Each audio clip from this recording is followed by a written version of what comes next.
사도행전 강의 25번째 시간으로 예수님을 만난 사람의 삶이라는 제목으로 말씀을 보겠습니다. 예수님을 이렇게 깊이 만난 사람과 그렇지 않은 사람은 차이가 있을 수밖에 없습니다. 이 바울이 어떻게 사울로 기독교 역사에 이렇게 중요한 역할을 할 수 있었을까요? 그가 바로 예수님을 만났기 때문이죠. 우리도 이렇게 교회는 다니지만 이를 예수님을 깊이 만나지 못하면 종교성이 더 깊어지고 점점 자신이 예수님을 잘 믿는다라고 착각을 하게 되는 경우가 많이 있습니다. 성경은 이 사울의 이야기를 자세히 기록함으로 말미암아 이렇게 예수님을 만난 사람의 삶에 도대체 어떤 변화와 모습이 나타나는지를 우리에게 보여주고자 하는 것이죠. 그렇다면 예수님을 만난 사람의 삶은 어떠한가요? 첫 번째로 예수님이 하나님이심을 믿고 전합니다. 19절 하반절부터 20절 말씀입니다. 사울이 다메섹에 있는 제자들과 함께 며칠 있을새 즉시로 각 회당에서 예수가 하나님의 아들이심을 전파하니. 정말 놀라운 일입니다. 이 다메섹에 온 이유가 예수 믿는 사람들 잡아 가두고자 온 것인데 예수님을 만나자마자 그가 변하여 바로 예수님이 하나님의 아들이라고 이야기를 하기 시작했죠. 예수님이 하나님의 아들이시라고 이야기하는 것은 예수님이 곧 하나님이시다라고 이야기를 하는 것입니다. 이 고대에는 이런 혈통이 너무나 중요했죠. 그래서 왕은 왕의 혈통을 가진 사람만 될 수 있다라고 믿었습니다. 결국 왕의 아들이라는 것은 앞으로 왕과 같이 될 특별한 존재라고 하는 것이죠. 즉 예수님이 하나님의 아들이시다라고 이야기하는 것은 결국 예수님만 하나님이시고 또한 그분 또한 하나님과 같은 분이다라고 이야기를 하는 것입니다. 사실 이것은 굉장히 놀라운 이야기죠. 그래서 21절에서 이것을 듣는 사람들이 어떻게 반응하나요? 듣는 사람이 다 놀라 말하되 이 사람이 예루살렘에서 이 이름을 부르는 사람을 멸하려던 자가 아니냐? 여기 온 것도 그들을 결박하여 대제사장들에게 끌어가고자 함이 아니냐 하더라. 사람들은 다 놀라고 충격을 받았을 것입니다. 그리고 황당하게 생각을 했겠죠. 사실 사울이 이렇게 예수님을 개인적으로 깊이 만난 사실을 알지 못하는 사람들은 정말 도대체 저 사람이 어떻게 된 거야? 라고 하는 생각을 했을 것입니다. 그런데 이 사람들의 반응에도 관계없이 22절에서 사울은 어떻게 반응하나요? 사울은 힘을 더 얻어 예수를 그리스도라 증언하여 다메섹에 사는 유대인들을 당혹하게 하니라. 여러분, 예수님이 하나님의 아들이시며 결국 세상에 보내시기로 하나님이 약속하셨던 메시아라고 이야기를 한 거죠. 그런데 이것은 정말 유대교에 다니던 사람들에게는 충격적인 이야기가 아닐 수밖에 없습니다. 왜냐하면 유대인들은 바로 하나님은 한 분 하나님이시라고 하루에 3번씩 이 쉐마라고 하는 구절을 암송을 했습니다. 신명기 6장 4절부터 5절을 보시면 이스라엘아 들으라 우리 하나님 여호와는 오직 유일한 여호와시니 너는 마음을 다하고 뜻을 다하고 힘을 다하여 내 하나님 여호와를 사랑하라. 이걸 그냥 머리로 알고 있는 게 아니라 매일 3번씩 기도하면서 이 구절을 매일 외운 거예요. 아주 꼬마 아이부터 어른에 이르기까지 여호와는 유일한 하나님이시다. 한 분밖에 안 계시다는 거예요. 여러분, 유대인들은 하나님은 한 분이 아닌 더 많은 분일 수 없어라고 그냥 세뇌되다시피 믿고 있는데 갑자기 이 예수님이라는 분도 하나님이야 라고 주장을 하기 시작하니까 이거는 말도 되지 않는 일이죠. 그리고 또 유대인들은 사람이 하나님이라고 하는 사실을 받아들일 수가 없었습니다. 예수님은 이 땅에 직접 오셨죠. 사람들이 만질 수도 있고 대화할 수도 있고 볼 수도 있는 존재였어요. 근데 그 사람이 하나님이라고? 말도 안 돼. 그리고 유대인들이 예수님을 하나님으로 받아들일 수 없는 또 다른 이유는 예수님은 아주 연약한 모습으로 이 땅을 사시다 또한 십자가에 무력하게 달려 돌아가셨기 때문입니다. 여러분, 그들이 생각하던 이 하나님은 강력한 분이셔야 돼요. 이 세상을 힘으로 다 무너뜨릴 수 있고 로마 같은 자기들을 압제하는 나라를 그냥 단번에 다 쓸어버리고 세상의 문제도 모두 해결할 수 있는 그런 강력한 분이 예수여야 하는데 예수님은 출생부터 너무 비천했습니다. 아니, 제대로 된 그런 출생의 환경을 갖지도 못하고 누가 아버지인데도 알지 못한 채로 태어나 마구간에서 태어나 시골 동네에서 살았어요. 평생토록 아마 그 동네를 떠난 적이 없으셨을 것입니다. 그런데 갑자기 그가 하나님이라니요. 그들이 혹시라도 메시아가 온다면 그 메시아는 누구보다 화려하고 성공적이고 크고 영향력 있는 그런 존재여야 했거든요. 아니, 그런데 나중에는 십자가에 매달려 죽어버립니다. 그들은 도대체 이런 존재를 하나님이라고 받아들일 수 없었던 것이죠. 여러분, 그런데 이거는 지금도 마찬가지입니다. 여러분, 아니, 예수님이 그때가 아니라 지금 오셨으면 우리는 그 예수를 하나님이라고 믿을 수 있을까요? 여러분, 어느 시기나 어느 때나 인간의 본질 안에 있는 이 태도는 똑같기 때문에 아마 지금 예수님이 오셔서 내가 하나님이다라고 얘기를 하셔도 많은 사람들이 그 예수를 믿지 않겠죠. 그래서 로마서 9장 33절은 뭐라고 이야기합니까? 기록된 바 보라, 내가 걸림돌과 거치는 바위를 시온에 두노니 그를 믿는 자는 부끄러움을 당하지 아니함이라 함과 같으니라. 여러분, 예수님이 무조건 모든 사람을 위한 그런 구원의 그런 문이 아니라 여기 보면 걸림돌과 거치는 바위가 되신대요. 여러분, 어떤 사람들에게는 이 예수로 말미암아 진짜 하나님을 만날 수 있는 길이 막혀버리는 거예요. 여러분, 지금도 많은 이단들이 있습니다. 우리나라에 이 이단의 숫자가 적게는 50만, 많게는 150만까지 추정을 합니다. 매주 주일마다 이단들이 모이는 숫자만 약 40만에서 50만 정도가 그들이 주일에 모이고 있대요. 저희 바로 2층에서도 오늘도 지금 여호와의 증인 예배가 드려지고 있죠. 여러분, 되게 열심입니다. 여러분들은 11시에 딱 맞춰 오시는 것도 쉽지 않죠? 그분들은 10시에 정확히 오셔갖고요, 10시에 오면 요 삼모물산 들어가는 입구에서 같이 모여서 기도하고 있어요. 전도하기 위해 아침에. 여러분, 되게 열심입니다. 그뿐만이 아니에요. 곳곳마다 모여서 열심히 예배하고 정말 열심히 믿죠. 여러분, 그런데 이들의 특징이 뭐냐면 우리가 왜 그들을 이단이라고 하나요? 가장 결정적으로 그들이 이 예수 그리스도 때문에 걸려 넘어집니다. 아니, 2층에 있는 여호와의 증인만 하더라도 그들은 예수님을 하나님이라고 믿지 않아요. 여러분, 예수님도 많은 천사들 중에 가장 으뜸가는 천사라고 믿습니다. 여호와의 증인은. 그래서 자기들을 여호와의 증인이라고 하는 거예요. 여러분, 우리는 뭐라고 부르나요? 우리는 기독교라고 부르잖아요. 여러분, 기독이라는 게 무슨 뜻인가요?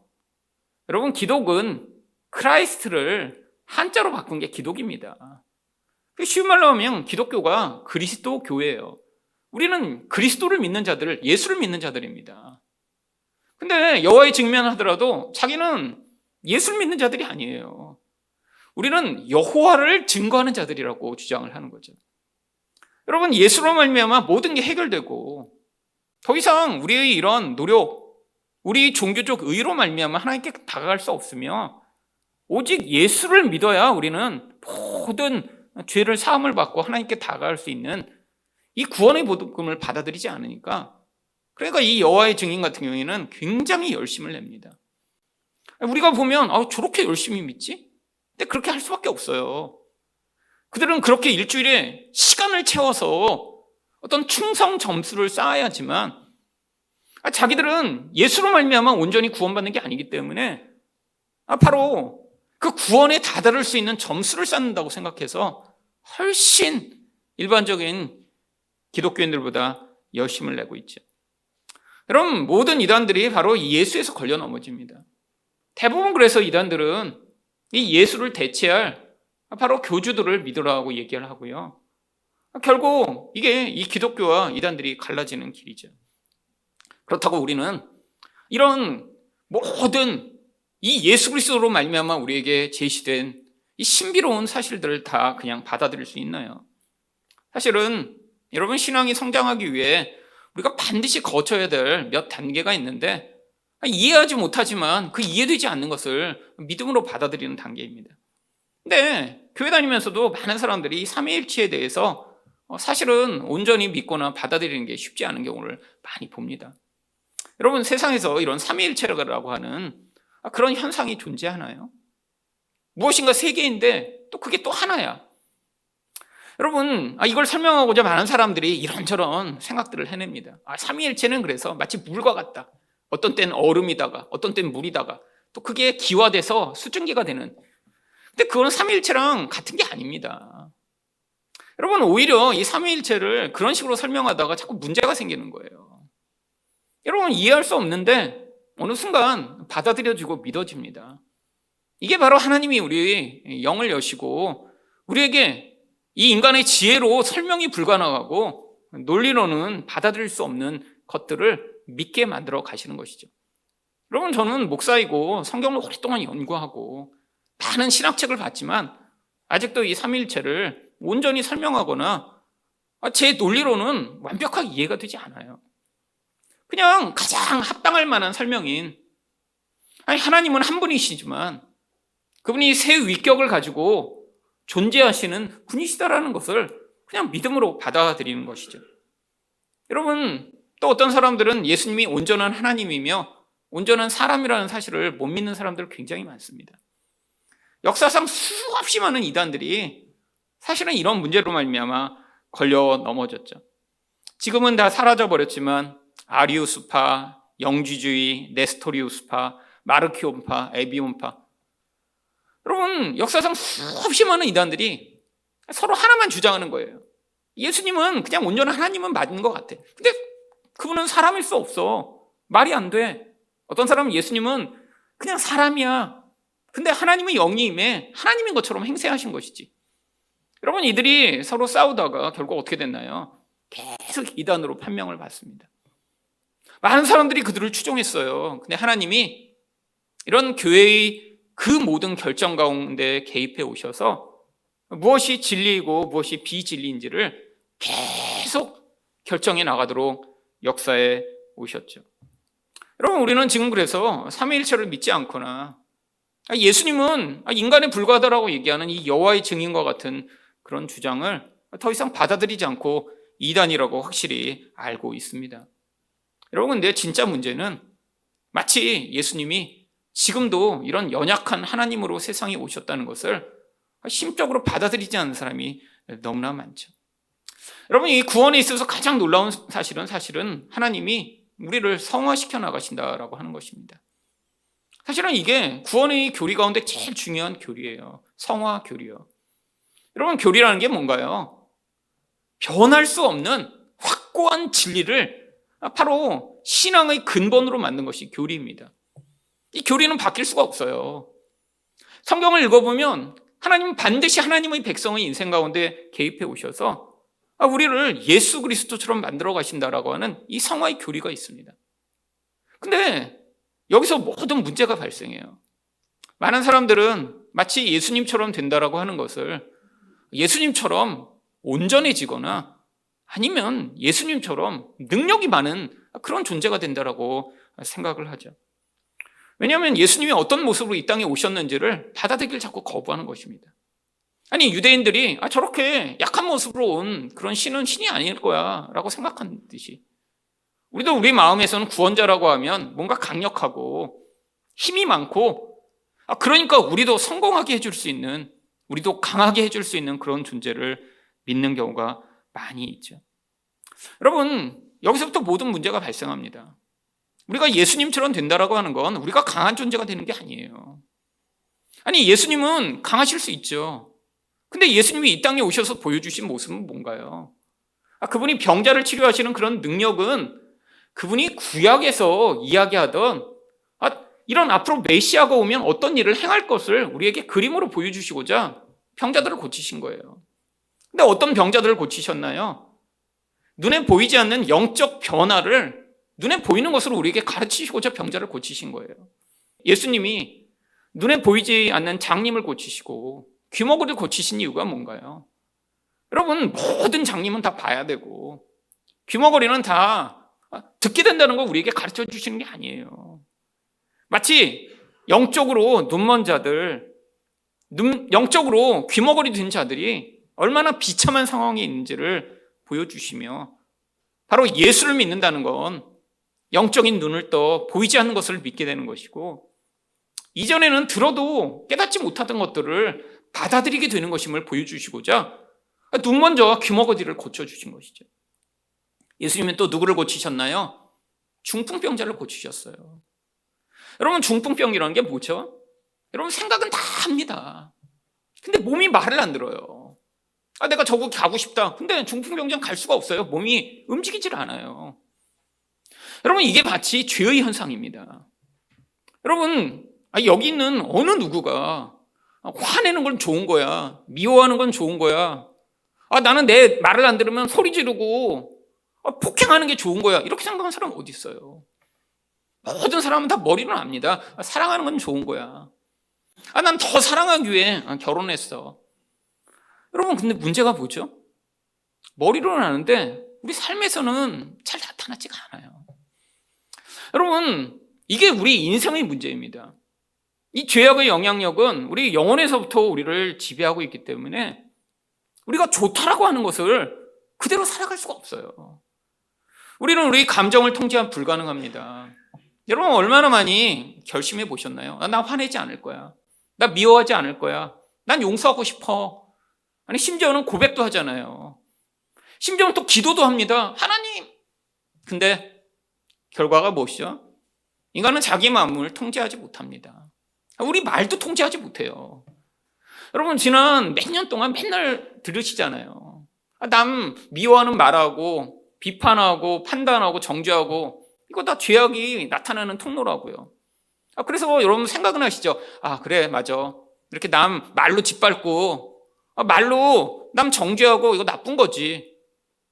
근데 여러분, 생각한다고 그렇게 사시나요? 이게 죄의 모습이라는 거예요.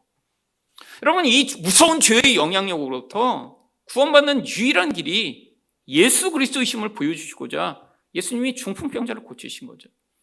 여러분, 예수님이 또 누구를 고치셨나요? 바로 나병 환자들을 고치셨습니다. 근데 이 나병이라고 하는 문둥병이 죄의 현상을 가장 잘 보여줘요. 여러분, 이 나병에 걸리면 몸의 모든 감각세포가 다 마비되기 시작합니다. 몸에 있는 이 통점과 또 압점, 여러분, 몸에 있는 모든 통증과 압력을 느끼는 이 세포들이 다 죽어버려서 아무런 감각이 없어지는 거예요.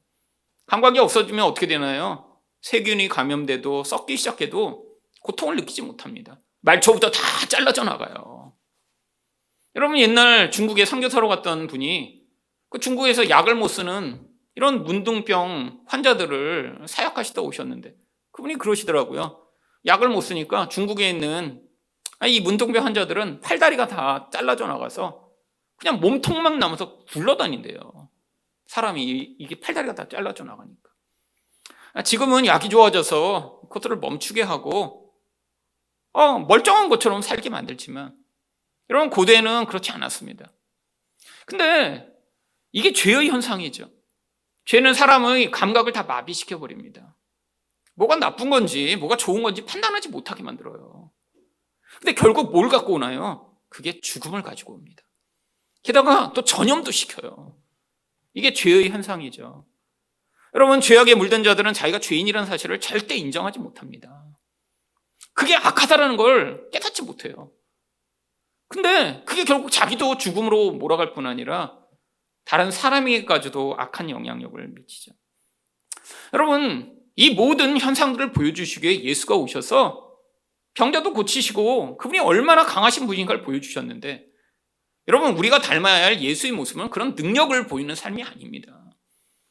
여러분, 예수를 통해 우리가 닮아가야 할 모습은 그분이 십자가에까지 나아가셔서 자기를 죽여 우리를 사랑하신 바로 그 모습을 우리에게 닮으라라고 얘기하시는 것이죠. 근데 우리가 이걸 받아들이지 못하면 우리가 그렇게 되고 싶지 않아요. 여러분, 누가 희생하는 걸 좋아하나요? 여러분, 누가 다른 사람 앞에 무릎을 꿇고 다른 사람을 높이는 거를 좋아하나요? 여러분, 우리 본성은 내가 강한 자가 되고 싶어요. 내가 강한 자가 돼서 다른 사람을 다 짓밟아서 다 내 말을 듣게 하고 싶습니다. 근데 그렇게 못하니까 집에서라도 내가 왕 되고 싶은 거예요. 유튜브에 내용은 안 봤는데 어떤 뭐 이혼하는 또 부부가 나와서 요새 이렇게 자주 뜨는지 모르겠어요. 이혼 뭐 이렇게 나와서 하는데 그 제목이 그렇더라고요. 내가 왕이로소이다. 안 봐도 빤해요, 내용이. 아마 남편이 집에서 내가 왕이야! 그러면서 막 집안 사람들 괴롭히다가 아마 거의 뭐 제보해갖고 또 거기 나왔겠죠. 뻔하죠? 여러분, 왕 되고 싶어요, 다. 근데 예수가 약한 분이고 예수처럼 십자가에 죽으라고 그러는데 누가 그 예수를 믿고 싶겠어요? 그러니까 자꾸 예수를 어떤 분으로 생각하는 거예요. 그분은 강하고 나를 성공시켜줄 그런 힘을 가진 분으로만 예수를 자꾸 바라보게 되죠.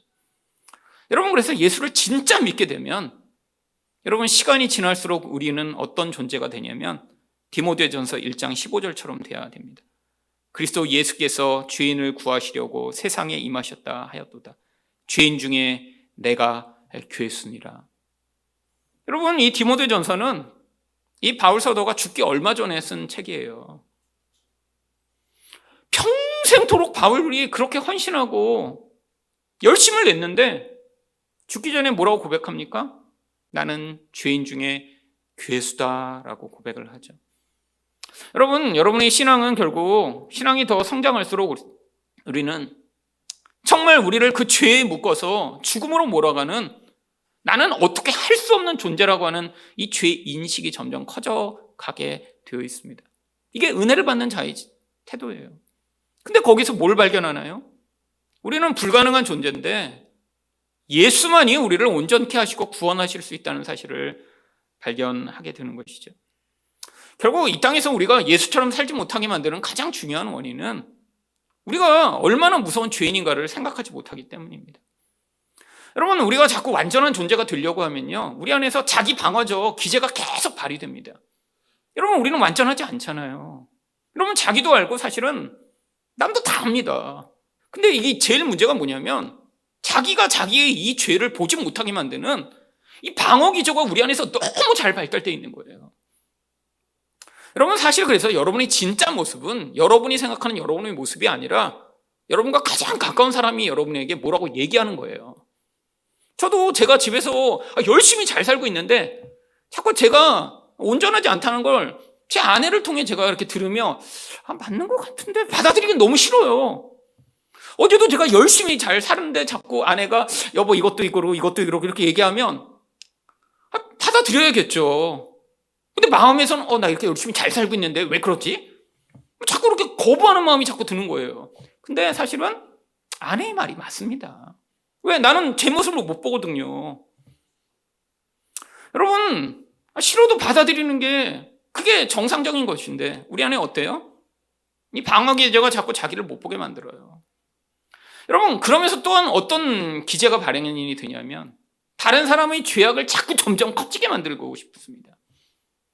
아니, 나는 이 정도면 괜찮잖아. 저 살인범 봐봐. 저렇게 어떻게 사람을 죽여? 나는 파리도 잘 못 죽여. 여러분, 이게 인간적인 가장 기본적 반응이죠. 여러분, 우리가 자꾸 신문 같은 데 보면서 아니면 유튜브 보면서 막 이렇게 범죄 막 이런 거 자꾸 끌리고 막 사람들이 누군가 막 나쁜 짓 했다 그러면 막 벌떼처럼 몰려들어서 이 나쁜 놈아 하는 그 내면에 뭐가 있는 줄 아세요? 나는 저 정도로 나쁜 존재가 아니야 라고 스스로 생각하고자 하는 거예요. 봐라, 저렇게 나쁜 놈들이 천지잖아. 막 거짓말하고 막 사기치고 막. 근데 나는 그렇지 않아. 그러니까 나는 평범해. 나는 괜찮은 존재야. 여러분, 하나님이 우리의 이런 겉모습에 드러난 부분을 갖고 넌 죄인이야, 넌 악한 자야 라고 얘기하신 줄 아세요? 아닙니다. 하나님은 우리의 죄의 본질을 얘기하고 계신 거예요. 내가 하나님처럼 되고 싶고 내가 완전한 존재가 되고 싶고 내가 정말 힘 있는 자가 되고 싶은 이 강렬한 이 죄의 본성이요. 여러분, 이 죄의 근원을 우리가 인정하지 못하면 절대 우리는 이 복음의 은혜 안에 무릎을 꿇을 수가 없습니다. 여러분, 이 죄인이라고 하는 사실을 깊이 인지할수록 그제서야 우리는 예수 그리스도를 통해 주어지는 이 은혜가 감사하죠. 자기가 죄인이 아닌데 예수를 통해 은혜가 임했다라고 하더라도 그게 그렇게 감사하겠어요? 여러분, 지금 많이 죽어가는 자라 정말 치료를 당장 받지 못하면 당장 죽을 수밖에 없는데 근데 그때 정말 어떤 의사를 만나서 치료를 받아 생명이 정말 연장됐다고 생각을 해보세요. 얼마나 감사하겠어요. 근데 내가 그냥 감기예요. 그래서 병원에 갈까 말까 고민하다가 병원에 갔어요. 그냥 뭐 집에서 아프느니 뭐 약 먹고 아프지 뭐 그게 낫겠지. 그래서 의사가 약을 줘요. 근데 우리도 다 알잖아요. 병원 가서 뭐 그 약 받아서 먹나, 집에서 아프나, 아픈 건 똑같이 아파요. 근데 조금 열이 적고 그냥 그 과정이 조금 힘드니까 약을 빨리 먹으려고 하는 거죠. 그래서 막 그 감기약 먹고 나니까 막 의사한테 막 내 생명의 은인이 너무 감사하다 이런 생각 안 하시잖아요. 우리도 마찬가지입니다. 여러분의 신앙이 점점 깊어질수록 이 자기 인식이 점점 커져야 되는데 우리 안에서 자꾸 그거를 밀어내요. 그래서 어떻게 돼요? 내 주변 사람만 자꾸 나쁘다고 손가락질하게 만드는 것입니다. 여러분, 이런 사람일수록 자꾸 하나님에 대한 원망은 커져갑니다. 왜요? 아니, 내가 생각하는 나의 구원은 내가 더 온전해지는 건데, 여러분, 아니, 교회 오래 다니셨더니 더 온전해지셨나요? 아닙니다. 여러분, 교회 오래 다니고 뭐 새끼도 많이 한다고 우리가 더 온전해지지 않아요. 근데 여러분이 어떻게 더 성화되었냐를 뭐로 알 수 있죠? 이 자기가 얼마나 무서운 죄인인가를 하나님께 고백하여 그 하나님의 은혜를 더 깊이 의존할수록 바로 그 하나님의 은혜가 여러분의 인생을 통해 점점 더 강하게 드러나기 시작하기 때문이죠. 여러분, 결국 그걸 통해 우리는 그 자리에서 하나님이 누구신가를 더 알게 됩니다. 나 자신으로는 불가능한 일들이 점점 나타나거든요. 내 노력과 내 힘으로는 절대로 불가능하던 그런 사랑의 행위, 용서의 행위. 아니, 이전에는 내 마음에 안 들면 화내고 미워하고 지적하고 싸웠는데 점점 맞아, 내 잘못이지라고 고백하는 자리에 서가게 되는 자신의 모습을 보며 이런 죄인을 향해서도 하나님의 은혜가 이렇게 크구나라는 사실을 인정하게 되는 것입니다. 여러분, 예수님을 우리는 바르게 바라보아야 합니다. 예수님은 우리를 바로 이런 힘 있는 자로 만들어주시는 신이 아니라 바로 예수님처럼 십자가에까지 나아가게 만들어 우리가 그 은혜만을 의존하는 삶을 살도록 만드실 때 결국 우리 또한 이 세상에서 예수 그리스도의 모습으로 변화된 인생을 살 수 있게 되는 것이죠. 두 번째로 예수님을 만난 사람의 삶은 어떠한가요? 성장을 위해 돕는 사람들을 만나게 됩니다. 23절과 24절입니다. 여러 날이 지나매 유대인들이 사울 죽이기를 공모하더니 그 계교가 사울에게 알려지니라. 그들이 그를 죽이려고 밤낮으로 성문까지 지키거늘. 여러분, 이 유대인들 입장에서는 정말 이 사울은 죽여 마땅한 그런 배신자입니다. 이전에 그렇게 열심히 기독교인을 박해하다가 갑자기 어느 날 돌변하더니 예수가 하나님이시라고 고백하는 이 사람, 누구보다 더 미웠겠죠. 여러분, 그런데 이런 위기의 순간마다 어떤 일이 벌어지나요? 25절을 보시면 그의 제자들이 밤에 사울을 광주리에 담아 성벽에서 달아내리니라. 여러분, 이런 주변 사람들의 도움으로 그 위기의 순간을 벗어납니다. 여러분, 이 사도 바울은 정말 수없이 많은 이 죽음의 순간들을 지나가요. 정말 너무너무 이 사울이 미워서 정말 죽을 때까지 돌로 쳤는데 또 하나님이 거기서 구원하게 하십니다. 근데 그 많은 이런 하나님의 구원의 도구가 사실 사람들이었죠. 여러분, 성도의 인생에서도 똑같은 일이 벌어집니다. 이 교회로 우리가 이렇게 모여 함께 모이도록 하시는 것인가요? 여러분, 절대로 인간은 자기 혼자 스스로 성장하고 온전해질 수 없기 때문이죠. 여러분, 특별히 신앙이 약하고 여러분, 믿음을 처음 시작한 사람일수록 정말 많은 사람들이 도움이 필요합니다. 여러분, 우리는 스스로 혼자서 거룩한 자가 되고 혼자서 멀쩡해지는 게 아니에요. 여러분, 마치 아기와 똑같습니다. 여러분, 철든 아기는 자기가 부모의 그런 도움과 은혜로 성장하게 됐다고 나중에 인정을 하게 되죠. 철 안 든 애들은 지 혼자 큰 줄 압니다. 뭐 엄마 아빠 없어도 돼, 막 엄마 아빠 해준 게 뭐야. 여러분, 이 애가 이런 말 하면 정말 부모 입장에서는 정말 얼마나 서운하겠어요. 정말 애 하나 키우려면 진짜 인생을 다 갈아 놓잖아요. 정말 어려서는 잠도 못 자고 맨날 똥 닦이고 정말. 그때마다 뭐 말은 안 하지만 속으로 생각하죠. 야, 네 똥 닦인 것만 해도 정말 수백 번이다, 이 자식아. 똥 오줌도 못 가리는 게. 뭐 이런 마음이 있지만 뭐 그거 말로 해서 아빠가 이렇게 했잖아, 이거 했잖아, 너 이거를 이랬으니까 이렇게 네가 성장했지. 그러면 이런 부모도 또 없죠. 그냥 받아내는 거죠. 뭐 어리니까. 우리도 마찬가지입니다. 여러분 혼자 이렇게 멀쩡히 살았더니 막 예수 믿는 사람이 돼요? 하나님이 계속 도와주시고 은혜를 베푸시는 것이죠. 여러분 위험의 순간을 피하게 하시고 신앙의 길로 갈 수 있도록 도움을 베푸시며 우리가 기억하지 못하지만 하나님의 은혜의 손길이 이렇게 사람을 통해 임합니다. 근데 이 사도 바울도 그랬어요. 여러분 26절에 보시면 그래서 예루살렘으로 도망합니다. 사울이 예루살렘에 가서 제자들을 사귀고자 하나 다 두려워하여 그가 제자됨을 믿지 아니하니. 여러분 누가 이 사울과 사귀려고 하겠어요? 아, 저 스파이다. 저렇게 거짓말해서 우리를 잡아가려고 그러는 거야. 아니요. 여러분 근데 그때 누가 등장하나요? 27절입니다. 바나바가 데리고 사도들에게 가서 그가 길에서 어떻게 주를 보았는지와 주께서 그에게 말씀하신 일과 다메섹에서 그가 어떻게 예수의 이름으로 담대히 말하였는지를 전하니라. 여러분 이 바나바 같은 사람이 이 사울 옆에 붙어서 그가 성장하고 다른 사람과 교제하고 교회 안에 들어올 수 있도록 엄청난 역할을 합니다. 바나바가 없었더라면 아마 사울은 계속 떨어졌을 거예요. 아마 교회 안에 들어오지 못하고 계속 정말 홀로 힘든 인생을 살았겠죠. 근데 어떤 사람이 또 나타나더니 교회 안에 들어올 수 있도록 이렇게 도움을 줍니다. 여러분 이 바나바라는 사람은 어떤 사람인가요? 4장 36절과 37절을 보시면 구보로에서 난 레위족 사람이 있으니 이름은 요셉이라 사도들이 일컬어 바나바라 하니 그가 밭이 있음에 팔아 그 값을 가지고 사도들이 발 앞에 두니라. 원래 이름은 바나바가 아니에요. 그냥 요셉입니다. 요셉.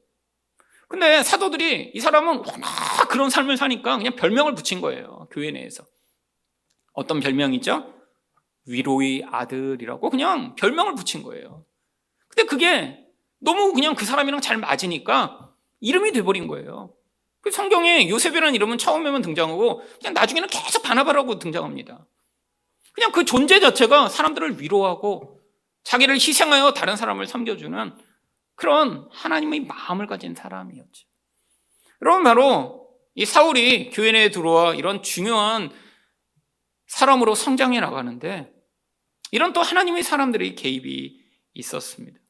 그래서 어떤 일이 벌어졌나요? 28절을 보시면 사울이 제자들과 함께 있어 예루살렘에 출입하며.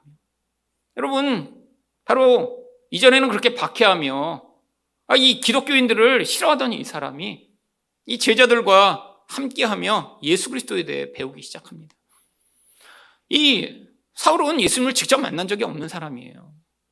근데 나중에 이렇게 많은 성경책을 써야 되고 바로 가장 중요한 역할을 해야 되니까 하나님이 이런 교제의 자리, 이런 제자들과의 만남의 자리로 인도해 나가신 것이죠. 그러면서 또 그가 무엇을 하나요? 29절을 보시면 또 주 예수의 이름으로 담대히 말하고 헬라파 유대인들과 함께 말하며 변론하니 그 사람들이 죽이려고 힘쓰거늘. 이 사울을 계속 죽이려고 하는 무리들이 계속 있습니다. 근데 하나님의 도움이 아니면 아마 벌써 여러 번 죽었을 거예요. 근데 무슨 일이 벌어졌나요? 30절 말씀을 보시면 형제들이 알고 가이사랴로 데리고 내려가서 다소로 보내니라. 결국 또 형제들이 도움으로 말미암아 그 죽음의 위험을 벗어납니다. 여러분 우리 또한 하나님의 은혜로 말미암아 여러분들의 믿음과 여러분들의 신앙이 성장하고 있는 것입니다. 여러분 그래서 교회가 중요하죠. 혼자서 할 수 없는 두 가지가 결혼하는 거랑 사실 그리스도인이 되는 거라고 이야기를 합니다. 여러분 결혼도 혼자 할 수 없잖아요. 여러분 근데 결혼을 누군가 같이 했는데 이 결혼의 유익이 무엇인가요? 사실은 결혼은 인간 되게 만듭니다. 인간. 여러분 결혼처럼 정말 인간을 자기 모습을 보게 만드는 게 없잖아요. 그래서 결혼은 정말 인간 되게 만드는데 하나님이 진짜 중요하게 역할을 하시는 것이죠. 근데 교회는 어떤 역할을 하나요? 여러분 그리스도인으로 성장하게 만드는데 교회가 꼭 필요한 거죠. 여러분 그래서 이 두 가지는 하나님이 만드신 것입니다. 그래서 결혼을 통해 우리가 정말 인간답게 성장하여 정말 자기 죄를 인정하고 자기가 온전하지 않다는 사실을 깨닫도록, 또한 교회를 통해 그리스도인답게 성장할 수 있도록 하나님이 만드셨죠. 여러분, 그런데 이 기독교 역사 가운데 끊임없이 이것들을 흔드는 영향력이 나타났죠. 여러분, 기독교 역사에도 그래서 이 무교회주의가 영향을 미치던 시대들이 많이 있습니다. 여러분, 한국에도 유명한 분들이 이 무교회주의에 빠진 경우들이 많아요. 이런 제도가 필요 없다, 교회가 필요 없다, 신앙만이 중요하지 혼자 예수를 잘 믿으면 되지 않는가라고 주장했죠. 여러분, 지금은 다 돌아가신 분들이지만 한국 기독교 역사에도 김교신, 함석현, 장기려 이런 분들이 다 무교회주의자들이었습니다. 여러분, 근데 우리는 혼자 그리스도인으로 성장할 수가 없어요. 여러분, 근데 우리가 온전한 자로 성장해 나가는데 어떤 사람이 도움이 있었다면 그 사람이 훌륭해서가 아니에요. 하나님이 우리 각자의 필요와 그 모든 과정에 맞춰 마치 이 사울에게 필요한 사람들을 보내주셨듯 하나님의 놀라운 역사와 은혜로 사실 여러분의 인생에 그 사람들이 존재했던 것이죠. 여러분은 하나님의 은혜로 어떤 사람들을 만나 여기까지 오셨나요? 그냥 우연히 와서 여기까지 오신 것 같지만 여러분의 인생을 향한 하나님의 계획과 관심과 또한 은혜가 여러분을 이 자리로 인도하신 것입니다. 여러분, 하나님은 우리 인생 가운데 이렇게 우리를 그냥 던져두시지 않고요, 우리가 마치 광야에서 혼자 자라는 것처럼 성장하도록 하시지 않고 하나님의 은혜의 자리로 부름을 받아 우리가 목적한 자리로 부르고 인도해 나가십니다. 여러분, 그것들을 깨달아 정말 하나님이 어떠신 분이신가 우리가 감사하고 또 그런 통로로 사용됐던 분들을 향한 또한 하나님의 은혜에 우리가 반응하는 그런 이 추수감사 주일이 되시기를 축원드립니다.